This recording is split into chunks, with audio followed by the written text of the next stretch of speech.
Nunca quise creer en brujas. En Rincón, uno aprende temprano a desconfiar de las historias que nacen después de la tercera cerveza y mueren con la marea baja. Pero el mar no inventa luces rojas sin razón, y mucho menos devuelve botes vacíos sin rastros de lucha. Me llamo Héctor Salgado. Nací y crecí en este pueblo, y llevo 20 años trabajando como civil para el muelle. Inspecciones, registros, reportes de embarcaciones perdidas. Papeles, no leyendas, hasta que las luces comenzaron a aparecer. La primera vez fue a finales de agosto, justo después de una luna nueva. 3 pescadores salieron al anochecer rumbo a los bajos de Tres Palmas. Gente seria, con motores bien mantenidos y radios funcionando. A las 2 de la mañana, la guardia costera recibió la llamada. Interferencia, voces cortadas, un ruido que nadie supo describir. Al amanecer el bote apareció a la deriva, intacto, sin sangre, sin señales de pelea. Solo un olor extraño, metálico, como algas podridas mezcladas con óxido. Los viejos del pueblo no tardaron en hablar, que si luces rojas bailando sobre el agua, que si cantos bajos que te entran por los huesos, que si mujeres que no pisan tierra firme desde hace décadas. Yo anoté todo en mi libreta como siempre, con la misma letra ordenada, como si escribirlo lo volviera inofensivo. La segunda desaparición fue peor. Mi primo Luis, pescador desde los 14, salió solo, confiado, burlándose de los rumores. Esos son reflejos de los hoteles, me dijo. Esa noche yo estaba en casa, con las ventanas abiertas, cuando vi el resplandor desde la costa. Un rojo profundo, pulsante, no como una bengala, no como una luz artificial. Parecía vivo. El mar estaba en calma, pero el aire vibraba, como antes de una tormenta que no llega. Salí en mi camioneta hasta la playa de Córcela. Desde allí lo vi con claridad. Las luces no flotaban, se deslizaban en círculos lentos, demasiado coordinados para ser casualidad. Y entonces escuché algo que no olvidaré jamás. No era un canto, no del todo. Era un murmullo múltiple, voces superpuestas, femeninas, arrastradas por el viento, pronunciando palabras que no reconocí, pero que entendí perfectamente. Ven, regresa. El mar recuerda. El bote de Luis apareció 2 días después, vacío, amarrado con un nudo antiguo que mi abuelo solía usar, uno que ya nadie enseña. En el fondo, encontré algo peor que la ausencia. Marcas circulares en la madera, como quemaduras frías, y sal cristalizada formando símbolos que no quise copiar en el informe oficial. Esa noche fui a ver a doña Elvira, una mujer que vive cerca del Faro Viejo, lejos de la carretera. No es bruja, dicen, solo recuerda cosas que el pueblo finge olvidar. Me dejó pasar sin preguntar. Cuando le hablé de las luces rojas, cerró los ojos como si ya supiera la respuesta. No son brujas de monte, son del mar. Civiles, como tú. Antes fueron esposas, hijas, hermanas de pescadores que nunca volvieron. Me explicó que durante generaciones, algunas mujeres hicieron pactos, no con demonios, sino con el mar mismo. Ofrecían memoria, nombre, carne. A cambio, el mar les daba permanencia. No vida eterna, sino propósito. Custodiar, reclamar, equilibrar. Cuando el mar se queda con demasiados hombres, ellas salen a buscar lo que falta. Quise irme, pero algo me detuvo. La culpa, tal vez, o el recuerdo de mi padre, perdido también en una noche sin testigos. Doña Elvira me miró como si leyera ese pensamiento. Las luces te vieron. Eso no se deshace fácil. Tenía razón. Desde esa noche sueño con agua hasta los anquillos y voces que dicen mi nombre con la entonación exacta de alguien que me conoce desde siempre. La tercera aparición ocurrió una semana después. Yo estaba en el muelle, solo, revisando inventarios. El mar se iluminó de rojo otra vez, más cerca que nunca.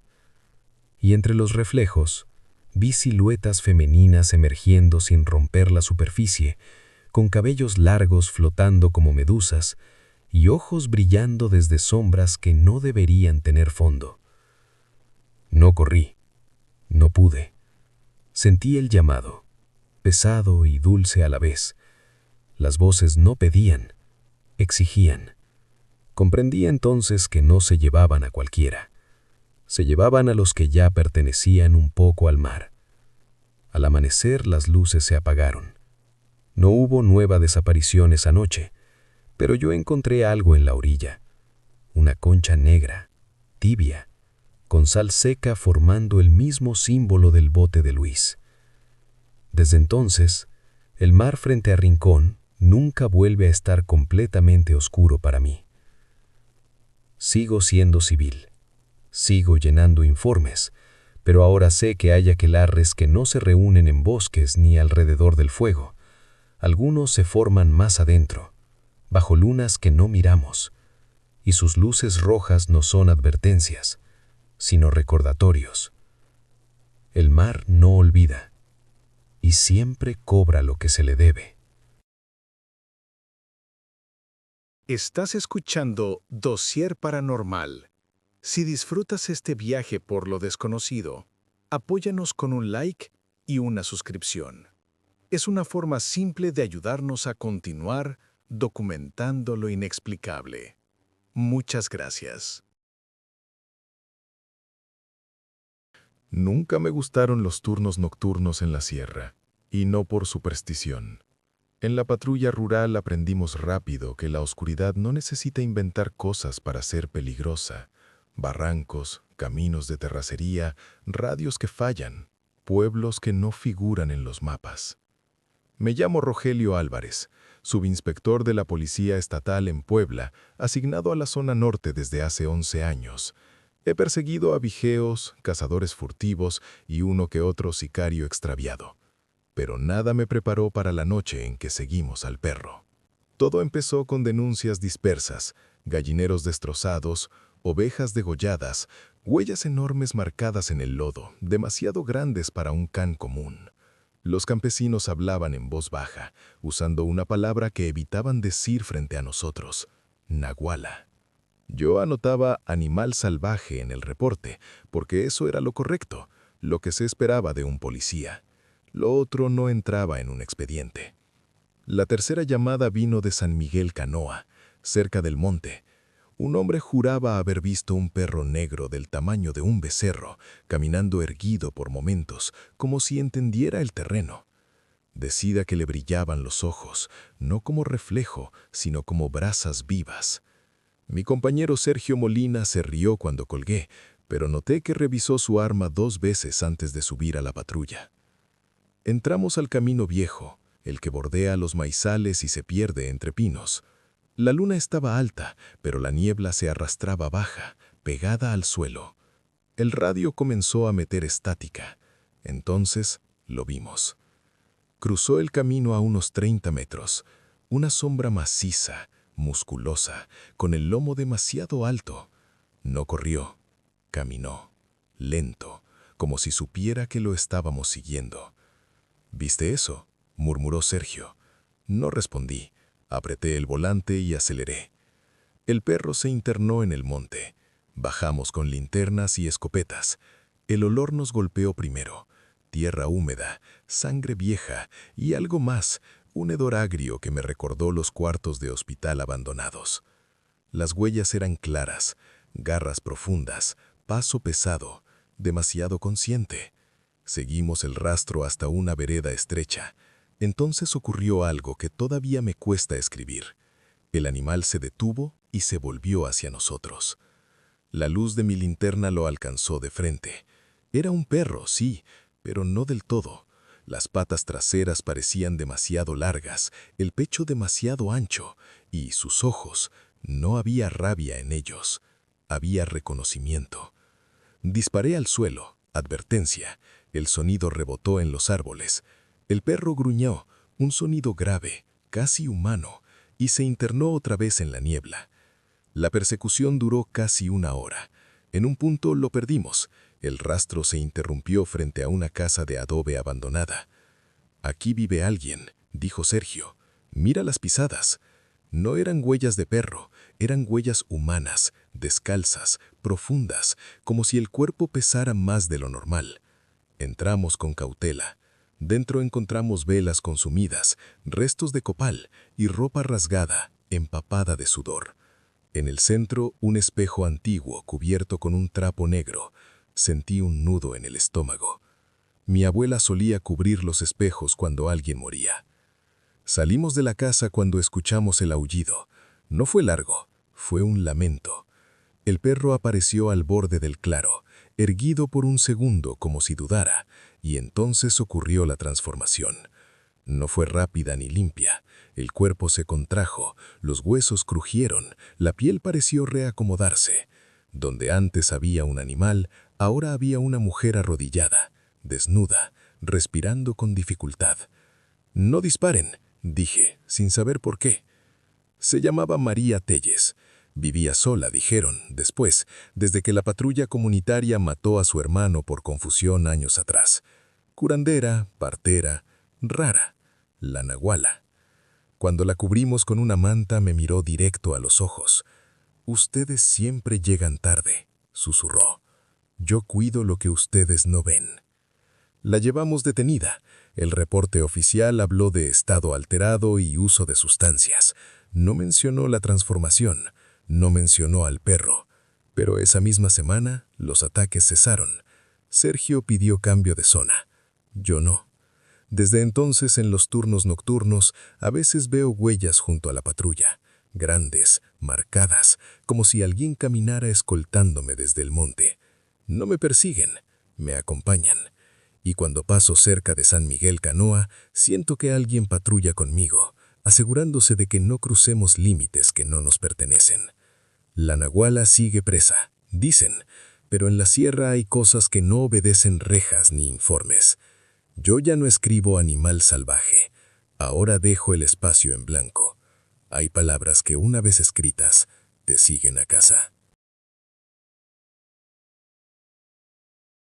Me llamo Isabel Ferrer, y durante años pensé que los archivos no sangraban. En La Habana Vieja, donde trabajé como asistente de catalogación para el Museo Provincial, aprendí a tratar los documentos como criaturas frágiles. Guantes, silencio, respeto. Pero hay papeles que laten, y cuando los tocas, algo te reconoce. Fue así como llegué a los cuadernos de doña Micaela, una mujer de finales del siglo XIX, a quien los registros parroquiales mencionaban solo para condenarla. Prácticas oscuras, ganado hallado sin sangre, restos humanos ausentes de sepultura. Palo mayombe, decían, con el desprecio rápido de quien no quiere entender. Todo empezó con una orden rutinaria: inventariar un lote de manuscritos hallados tras una restauración en un ingenio abandonado cerca de Matanzas. El capataz había muerto hacía décadas, y el edificio, caña, cal y salitre, guardaba un olor viejo, metálico. En una caja de madera carcomida encontré los cuadernos, piel curtida, tinta desvaída, símbolos que no eran del todo africanos ni del todo cristianos. No era brujería de monte, era brujería de hueso y sangre, precisa, económica, sin teatro. Mientras leía, comenzaron los rumores. En fincas cercanas aparecían reses intactas, rígidas, sin una gota de sangre. La Guardia Rural hablaba de enfermedad, los viejos decían otra cosa. La dama había despertado. Yo, la historiadora, anotaba fechas, cruzaba testimonios, me decía que todo tenía explicación, hasta que vi el primer rastro con mis propios ojos. Fue en San José de las Lajas, Al amanecer, el sol apenas tocaba la tierra cuando encontré al animal. Cuello limpio, sin desgarros, la boca abierta como si hubiera intentado mugir y se hubiera quedado sin aire. Alrededor, un círculo de sal y ceniza, y algo más, un pequeño hueso pulido, tibio, que no pertenecía a ninguna res conocida. Lo recogí con un pañuelo.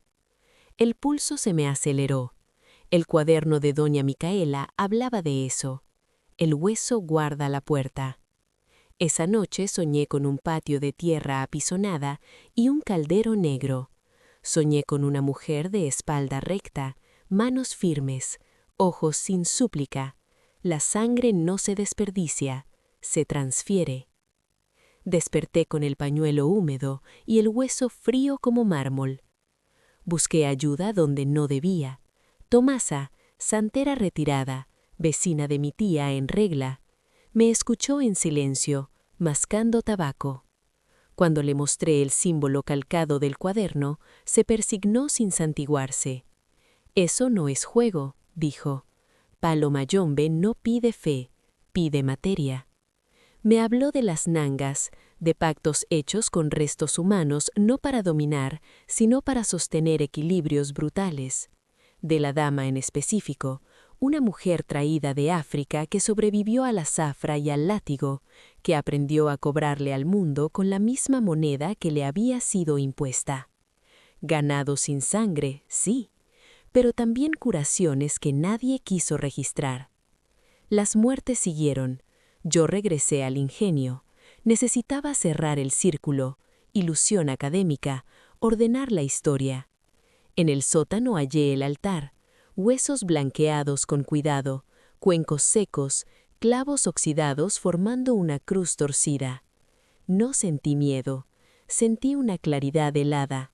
El cuaderno final de Micaela estaba allí, intacto. Decía, cuando me llamen, iré.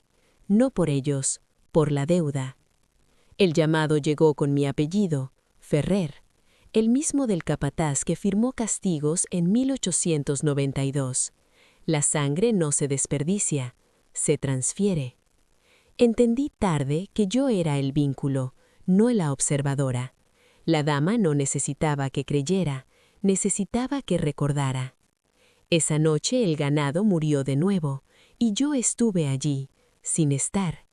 Vi cómo la dama trabajaba con economía perfecta, una incisión, una recolección limpia, un canto bajo que no era súplica ni amenaza, era contabilidad. Cuando terminó, me miró como se mira a un archivo bien ordenado. Ahora escribe, dijo, sin mentir. Al amanecer regresé a La Habana, entregué los cuadernos al museo, completos, sin censura. Los ataques cesaron, oficialmente. En mi cocina a veces encuentro sal donde no la puse, y en mis sueños el caldero sigue tibio. No temo, sé que la historia no se archiva sola, se alimenta, y algunas mujeres, de hueso y sangre, se aseguran de que no olvidemos el precio.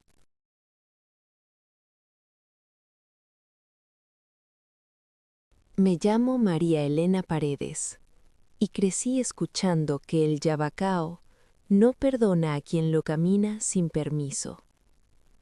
En Atomayor, esa advertencia se dice como se dicen las verdades incómodas, bajito, sin mirar a los ojos. Yo nunca creí en eso. Volví al pueblo para vender la casa de mi abuela, cerrar papeles, hacer lo que hacen los vivos cuando quieren olvidar a los muertos. El monte, pensé, es solo monte. Me equivoqué desde la primera noche. El yabacao se extiende como un pulmón oscuro, denso, húmedo, donde el aire parece tener memoria. El camino de tierra cruje incluso cuando no hay nadie. A los 2 días de llegar, comenzaron los rumores, gallinas muertas sin plumas chamuscadas, perros que no regresaban, huellas negras en el suelo, como pisadas quemadas. Yo anoté mentalmente excusas, bromas, animales, histeria colectiva. Civil, me repetía, nada sobrenatural. Fue doña Carmela, vecina de toda la vida, quien me habló de ella. No dijo su nombre. Nadie lo hace. La bruja del Yabacao, murmuró, y señaló sus propias piernas al revés, como si el gesto pudiera invocarla. Me explicó lo que todos sabían. Camina invertida para engañar. Deja huellas que queman la tierra. Entra a las casas por detrás. Si la sigues, no la alcanzas. Si corres, te encuentra. La noche siguiente, escuché pasos alrededor de la casa. No eran rápidos, tampoco torpes, eran deliberados. Miré por la ventana y vi las huellas en la tierra húmeda, negras, humeantes, marcadas al revés. El corazón me golpeó el pecho. Cerré con llave, apagué las luces, me senté en el suelo como cuando era niña y la abuela rezaba en voz baja. Recordé su advertencia tardía. Si la oyes, no mires. Si la ves, no la sigas. Pero yo siempre fui de mirar. A la madrugada, el olor a quemado me sacó de la cama. Salí con una linterna, temblando más de rabia que de miedo. Las huellas seguían hacia el monte. Cada paso parecía calcinar la tierra. Avancé unos metros y entonces la vi. No fue un susto repentino, fue peor. Fue reconocimiento. Una figura femenina, encorvada, con el cabello arrastrando hojas. Sus piernas estaban al revés, sí, pero no como en los cuentos. Se movían con una gracia aprendida, eficiente, como si siempre hubieran sido así. No debiste volver, dijo, sin girarse.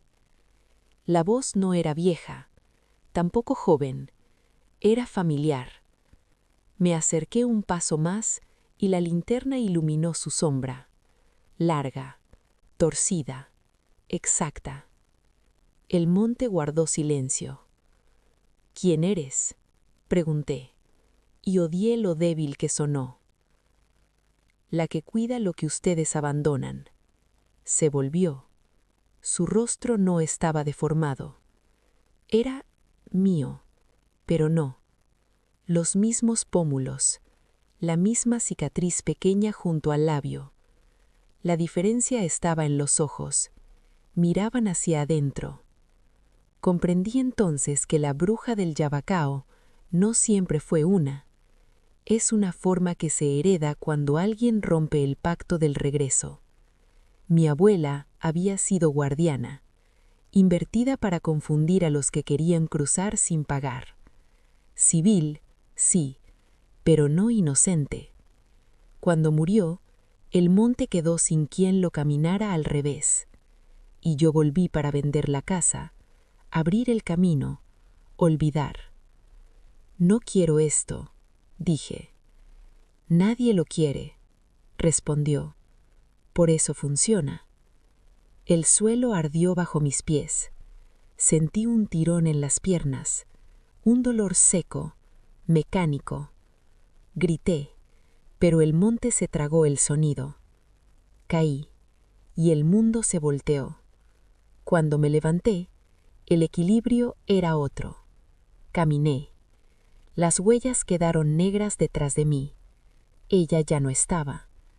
Desde entonces, el Yabacao duerme.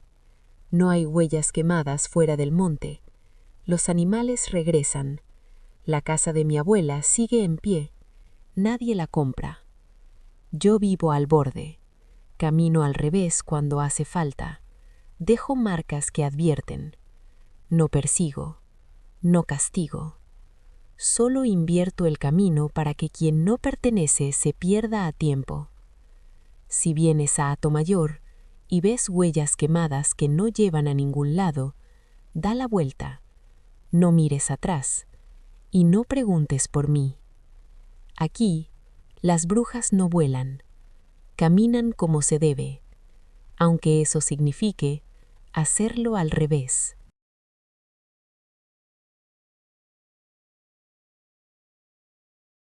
Me llamo Esteban Mazariegos, y en 1983 yo era cabo segundo destacado en el altiplano del Quiché, cuando la guerra todavía se fingía ordenada en los informes y caótica en el terreno.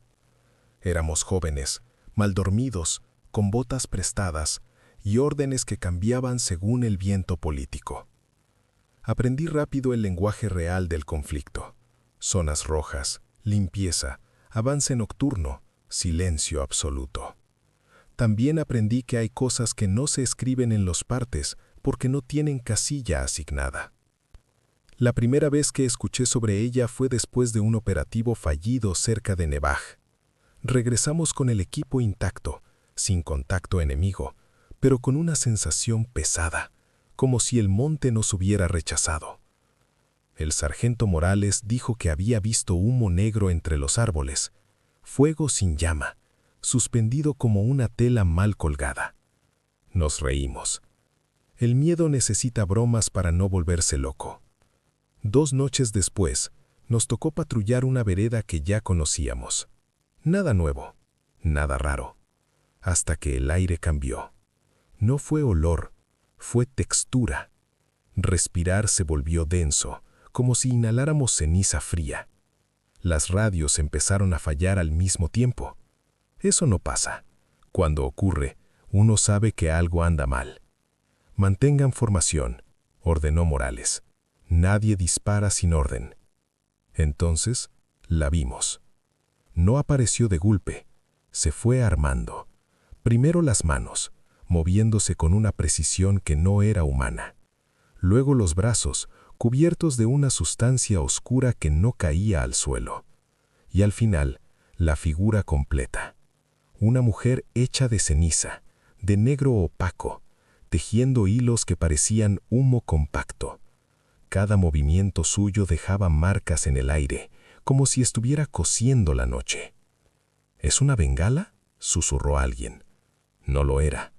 El fuego negro no iluminaba, apagaba. El primer soldado que intentó avanzar cayó de rodillas, no herido, no asustado, sino vencido por un peso invisible, como si el suelo le reclamara el cuerpo. El arma se le enfrió en las manos. La pólvora, después supimos, quedó inútil, húmeda, como si hubiera pasado meses enterrada. Retirada, dijo Morales, y su voz ya no era de mando, era de supervivencia. La mujer levantó la cabeza. No tenía rostro como lo entendemos. Tenía una presencia antigua, cansada, firme. Nos miró sin odio, sin interés, como se observa un error que se repetirá. Esa noche nadie murió, pero ninguno volvió a dormir igual. Los rumores corrieron rápido entre las patrullas, la tejedora del fuego negro. Decían que aparecía antes de las emboscadas, que cerraba caminos, que detenía avances sin disparar una sola bala. Algunos juraban verla tejer mantos de ceniza sobre los senderos. Otros decían que no atacaba, solo impedía.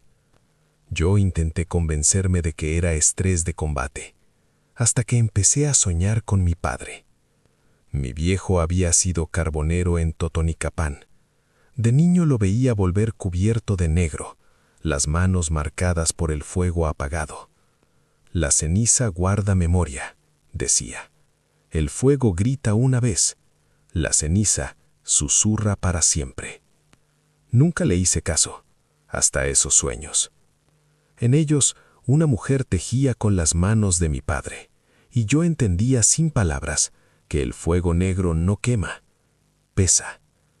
La segunda vez que la vi fue durante un avance ordenado desde arriba. Nadie quería estar ahí. Caminábamos lento, y entonces el monte se cerró. No físicamente, conceptualmente. Los pasos no avanzaban, cada metro costaba el doble. La mujer apareció otra vez, Más cerca, su telar improvisado estaba tensado entre dos árboles. Cada hilo que cruzaba era una frontera invisible. «No sigan», dijo. No fue una amenaza, fue un aviso.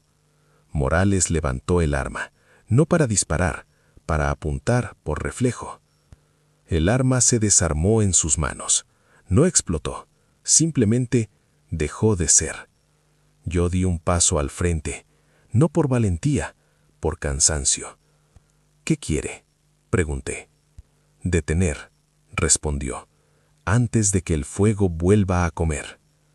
Vi entonces escenas que no eran mías, aldeas arrasadas, gritos sin registro, órdenes dadas desde escritorios limpios.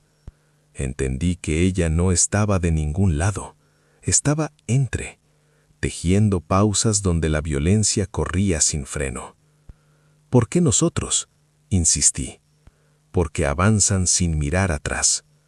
El fuego negro cayó como una neblina espesa. No dolía, convencía de no seguir. El operativo se canceló esa misma madrugada. «Condiciones adversas», escribió alguien. Nos reubicaron días después. Nunca volví a verla, pero desde entonces, cuando camino por senderos cerrados o escucho historias de patrullas detenidas sin causa, sé que sigue allí, tejiendo, cerrando, poniendo peso donde la guerra se cree liviana. Yo sobreviví, me licencié, nunca volví a empuñar un arma. A veces, cuando quemo leña, la ceniza se acomoda sola, formando líneas que reconozco sin entender. No la llamo, no hace falta. Hay brujas que maldicen, otras que destruyen, y luego está la tejedora del fuego negro, la que no deja pasar cuando pasar sería imperdonable. Me llamo Daniel Whitmore y aprendí demasiado tarde que la niebla no siempre es clima. En la costa de Nueva Inglaterra, donde crecí, uno se acostumbra a que el mar borre las líneas rectas y el tiempo se vuelva flexible. Los viejos dicen que hay mañanas que no avanzan y noches que regresan. Yo me reía de eso hasta el otoño en que acepté catalogar archivos en el faro abandonado de Breakwater Point, un diente roto clavado en el acantilado desde que la tormenta del 61 lo partió en dos. El trabajo era simple: revisar bitácoras, mapas, correspondencia del farero. Historiador independiente, freelance, poco apego al mito. Me instalé en una casa rentada en Mariners Hollow, un pueblo con menos de 3000 almas y demasiadas historias para tan pocas calles. La primera advertencia vino de Aileen, la dueña del lugar. Si entra niebla espesa, no camines hacia el faro, y si oyes la campana, tampoco. Sonreí. No había campana desde hacía décadas. La bitácora del último farero, Jonah Pierce, tenía entradas limpias hasta el final. No hablaba de fantasmas, hablaba de mareas, de aves, de una esposa que esperaba señales desde el mar. Elisa se llamaba. El cuerpo nunca apareció. A partir de ahí, las entradas se volvieron irregulares. Menciones a la niebla que escucha, a noches perdidas, a un tañido que no marca horas, las roba. La primera noche que la oí eran las 11:30 p.m., o eso decía mi reloj.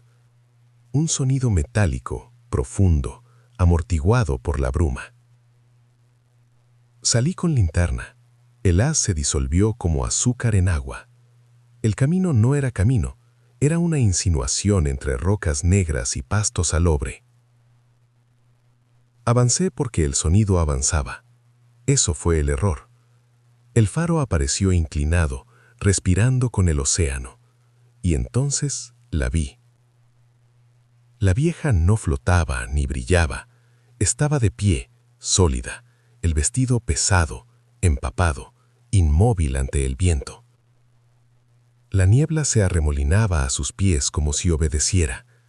Cuando se volvió, su rostro no estaba descompuesto, Estaba mal ordenado. Ojos separados, boca pequeña, una sonrisa que no alcanzaba la mirada. «Llegas tarde», dijo. «Siempre llegan tarde». No corrí. Sentí el suelo ablandarse, como si el granito recordara haber sido lodo. La campana sonó otra vez, sin campana. La linterna murió. Debajo del acantilado, un resplandor verdoso subió y bajó, como un pecho. Bioluminiscencia, pensé. Respiración, sentí. El tiempo se dobló. No hay otra palabra. Un instante estaba allí. Al siguiente me hundía en el piso del faro, líquido, frío. Quise gritar y no hubo aire. La niebla se volvió blanca. Desperté en la casa. Sol por las persianas. Ropa empapada de sal. Mi reloj perdido. En el alféizar, una piedra negra, tibia. Aileen me encontró horas después mirándola. «Perdiste tiempo», dijo. «A todos nos pasa». Mi teléfono marcaba las 2:14 p.m., 14 horas en blanco. Volví a los archivos con una obsesión nueva. Encontré una carta de Elisa Pierce. Hablaba de guardar el turno, de no dejar que el mar se lleve más de lo que debe. Comprendí la aritmética. La vieja no mata, compensa. Cuando el mar toma demasiado, ella devuelve tiempo a cambio de memoria. Volví al faro en niebla cerrada, no por valentía, por deuda. La vieja me esperaba. Me mostró escenas sin palabras, barcos regresando cuando no debían, hombres encontrando costa que habían perdido, horas robadas a quien cruzó sin permiso. Me señaló la piedra. Ancla, entendí. Un pago pequeño para una corrección grande. ¿Por qué yo?, pregunté. Porque sabes contar y porque vienes de quien también esperó. Mi abuelo, desaparecido en una noche de bruma, devuelto 3 días después sin recuerdo. El pueblo siempre dijo corrientes. Yo dije azar. La vieja inclinó la cabeza. La campana cayó. Desde entonces, cuando la niebla baja, sé leerla. Hay bancos que piden rodeo y otros que conceden paso. No me llevo piedras, no sigo campanas, y si el tiempo se estira, me detengo. La vieja del faro roto no es una advertencia, es un mecanismo.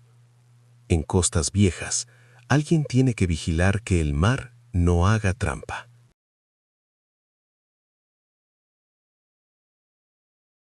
Me llamo Marcus Hale, y durante años creí que el desierto era honesto. Calor, distancia, silencio, variables claras. En 2009 yo era sargento de transmisiones asignado a un destacamento temporal cerca del límite noreste de la nación Navajo. Trabajo técnico, nada glamuroso. Antenas, enlaces de radio, registros de audio. Lo que no esperábamos era que el silencio empezara a hablarnos con voces que no cuadraban. El primer indicio no fue visual, fue un archivo. Una grabación nocturna captada por micrófonos perimetrales. Viento, insectos, estática, y luego un jadeo rítmico que no seguía patrón animal. Cuando el capitán Rowe me pidió limpiarla, pensé en interferencia. Al aislar el canal, apareció algo peor. Imitación. Una voz humana repitiendo frases del protocolo, mal acentuadas, como aprendidas de memoria. Cambio de guardia, decía, con un retraso viscoso entre sílabas. Esa noche, el soldado Keller juró ver a un coyote erguido junto a la valla. No disparó, no pudo. Me miró como si supiera mi nombre. Dijo. Le dimos agua, lo mandamos a dormir. Al amanecer encontramos huellas que cambiaban de tamaño cada pocos metros, impresiones que empezaban en pezuña y terminaban en bota. Nadie lo escribió en el parte. Las grabaciones se multiplicaron. Ruidos de arrastre, pasos sincronizados con los nuestros, risas cortadas que parecían venir de detrás del oyente. Una noche, captamos algo que heló el puesto. Mi propia voz dando órdenes que yo no había dado. El archivo marcaba 0214. Yo estaba en la torre, despierto, con las manos a la vista. Repetí el comando real por radio.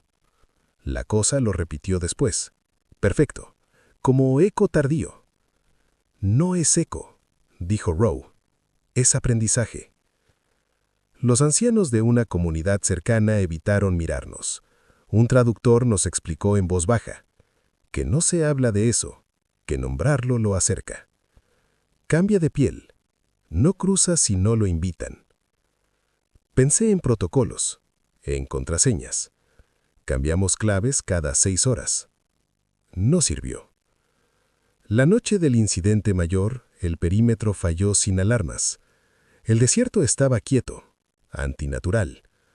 Los micrófonos captaron un galope irregular que se detuvo a 10 metros de la torre. Luego, respiración. No jadeo animal, contención, como si alguien probara una máscara. Miré por la mirilla térmica y vi una forma grande, demasiado grande, con calor distribuido en parches, como si no supiera dónde ponerlo. No abran, no contesten. Entonces habló con la voz de Rowe, cansada, precisa. Hale, abre, estoy afuera. El silencio pesó. Nadie se movió. La cosa rió. La risa no tenía garganta. Disparos no servirían, lo sabíamos sin saber por qué. En su lugar, activé el grabador principal y reproduje el archivo más antiguo que teníamos. Viento puro, nada humano. Subí el volumen, el ruido blanco llenó el puesto como una marea. La forma se agitó, retrocedió un paso, cambió. Vi patas adelgazarse, lomo caer, hocico alargarse. Luego otro cambio. Hombros, cuello, cabeza, demasiadas transiciones para un solo cuerpo. Aprende, susurró Keller. Aprende rápido. La cosa golpeó la valla una vez como probando resistencia y se fue. Al amanecer encontramos un rastro que terminaba en la nada. Las grabaciones de esa hora quedaron corruptas. Salvo un fragmento. Mi nombre, bien dicho, una sola vez. Los mandos sellaron el caso como fenómeno no identificado. Confiscaron copias. Yo guardé una tarjeta. Error. A partir de entonces el audio empezó a activarse solo. Ruidos de pasos en mi habitación, mi refrigerador zumbando con el ritmo de la respiración captada en el desierto. Cambié de ciudad, cambié de turno, cambié de vida. Años después, pedí permiso para devolver la tarjeta. Viajé solo hasta un punto acordado. Dejé la grabación junto a una piedra marcada con pintura blanca. No miré atrás. El viento se levantó, limpio. Por primera vez, silencio sin intención. Aprendí la regla tarde. No se trata de verlo, se trata de no dejarse enseñar. El brujo bestia no ataca como esperamos. Observa, copia. Espera a que respondas con algo que pueda usar. Desde entonces, cuando trabajo con audio, corto todo lo que suena demasiado humano en lugares donde no debería haberlo. No doy órdenes en voz alta si no es necesario. Y nunca repito mi nombre en el desierto. Porque si algo aprende tu voz, aprende también cómo llamarte. Me llamo Evelyn Carter y crecí aprendiendo a no confiar en los mapas cuando la neblina baja en Blue Ridge. En Apalacha, las montañas no se levantan, se superponen. Una curva parece otra, un sendero se pliega sobre sí mismo, y el tiempo hace lo mismo si no estás atento. Volví después de 15 años para vaciar la casa de mi madre en Harlan Gap, convencida de que los recuerdos se empacan como libros. No sabía que aquí los recuerdos te empacan a ti. La primera señal fue pequeña, doméstica. Olvidé dónde había dejado las llaves y las encontré colgadas del clavo donde mi abuela decía que las cosas vuelven cuando se les da hilo. Me reí. La segunda fue peor. Una tarde entera desaparecida, reemplazada por una sensación de haber conversado con alguien sin poder recordar qué. El pueblo, con su tienda única y su gasolinera cansada, me recibió con sonrisas largas y silencios elásticos. Marta, la vecina de enfrente, me ofreció té de hierbas y me preguntó si ya había empezado el zumbido. El zumbido llegó esa noche. No era sonido, era intención. Un cosquilleo detrás de los ojos como cuando te esfuerzas por recordar un nombre que se esconde a propósito. Salí al porche. La niebla se arrastraba baja, azulada, y entre los árboles vi algo que no era sombra ni cuerpo, líneas, hilos finos tensados entre troncos, vibrando con una precisión que no era viento. Cuando parpadeé, estaban en otro lugar. Cuando quise contarlos, olvidé el número. Encontré los cuadernos de mi madre en el desván, páginas sueltas, notas a lápiz, diagramas de senderos con marcas que no correspondían a brújulas. No sigas el hilo cuando te llamen por tu nombre, había escrito. Sigue el que no quiere ser visto. Recordé entonces cómo mi madre se perdía en mitad de una frase y regresaba con una sonrisa cansada. Se me fue el hilo, decía, y se tocaba la sien. Decidí caminar el Old Switchback, el que serpentea hacia un claro donde la señal del teléfono muere. Llevé una grabadora, método civil para problemas no civiles. A los 10 minutos, el zumbido aumentó y las líneas reaparecieron, más densas, como una telaraña extendida sobre el aire. Pensé en retroceder. Pensé mal. Di un paso y sentí como una idea se soltaba. No dolor, alivio. Olvidé por qué había venido. «No te detengas», dijo una voz que sonaba a mi propia respiración. Las vi entonces, 3 mujeres, no juntas, coordinadas.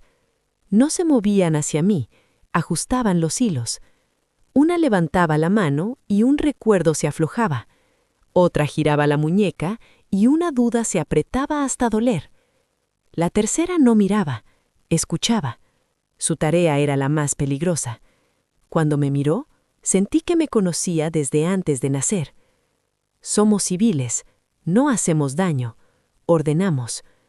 Intenté decir mi nombre, se me quedó en la lengua. En su lugar, surgieron imágenes. Mi abuela cosiendo en silencio, mi madre tocándose la sien, la frase repetida en la familia como un rezo. Si te pierdes, corta el hilo. Comprendí la trampa. El hilo mental no te ata, te guía a donde quieren que olvides llegar. Corté la grabación. El clic fue un ancla. Recordé el cuaderno. Busqué el hilo que no quería ser visto. Una línea opaca, sin vibración, escondida en la sombra del tronco más viejo. Tiré de él. No se rompió. Resistió. Las mujeres se inquietaron. La que escuchaba frunció el ceño. «Ese no es tuyo», dijo. «Lo heredé», respondí, sorprendida de recordar la palabra. El claro apareció. Un círculo de tierra apisonada, piedras blancas marcando un patrón que no invitaba. Las brujas de hilo mental no bailan ni cantan, ajustan. Me mostraron la lógica. Cuando el dolor amenaza con desbordarse, pérdidas, culpas, recuerdos que envenenan, ellas redistribuyen, inducen olvido aquí, confusión allá, para que el conjunto siga funcionando. Apalacha no aguanta sin ese trabajo fino. «Tu madre era buena», dijo la que escuchaba. «Demasiado». Entendí el costo. Mi madre había tejido más de lo que debía. Absorbió olvidos ajenos hasta vaciarse. Yo había vuelto para vender la casa y cerrar capítulos. Ellas querían saber si yo tomaría el hilo. Negué con la cabeza. No era una renuncia, era un límite. «Entonces corta y vete», dijeron, y no vuelvas a seguir tu nombre cuando te llamen. Regresé al pueblo con la tarde intacta y un cansancio limpio. El zumbido se apagó. Marta me saludó desde su porche como si nada. En la casa guardé los cuadernos. No los quemé. Corté un hilo invisible al cerrar la puerta por última vez. Desde entonces, olvido cosas pequeñas a propósito, nombres que no importan, caminos que no llevan. Cuando la niebla baja, no la desafío. Las brujas de las montañas azules siguen ahí, civiles, tejiendo para que el dolor no se vuelva incendio. Yo aprendí a respetar el oficio y a proteger el mío, recordar suficiente para no perderme.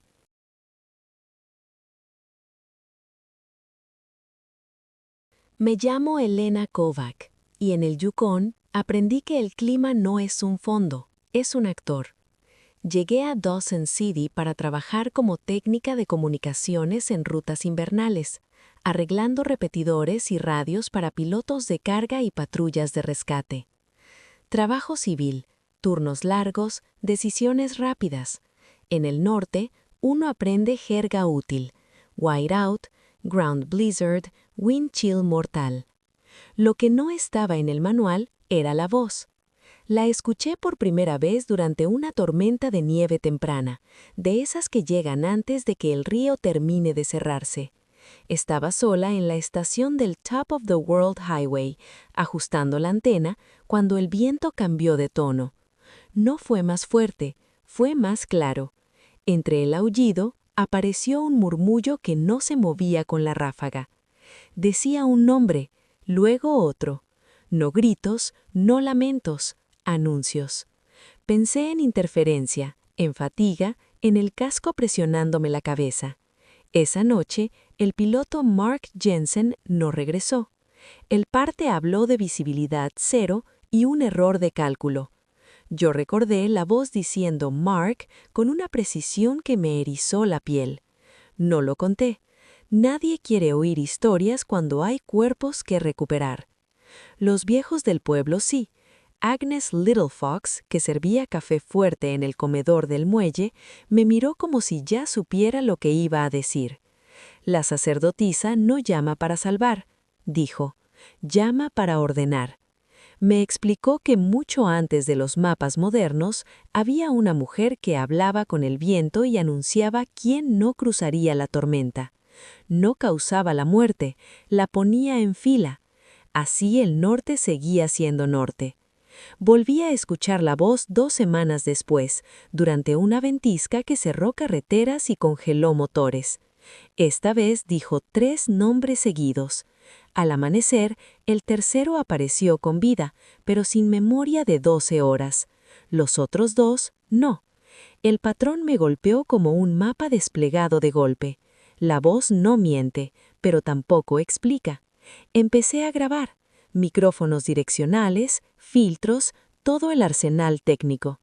Las grabaciones captaban viento, crujidos de hielo y a veces, muy a veces, una modulación que no pertenecía al aire.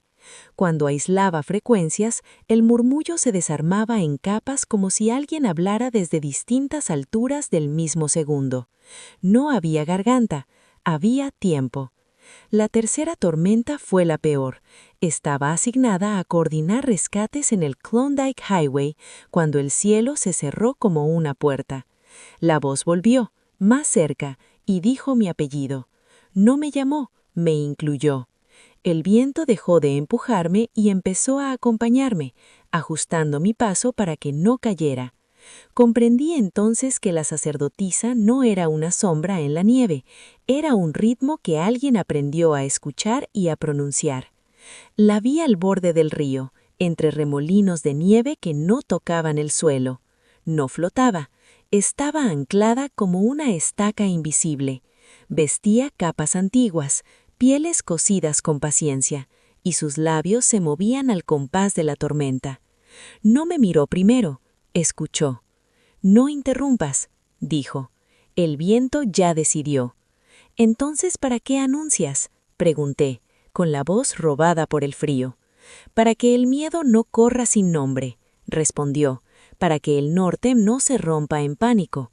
Me mostró escenas sin imágenes, rutas cerrándose a tiempo, pilotos desviándose porque oyeron algo que no entendieron, rescatistas que llegaron tarde pero no inútiles.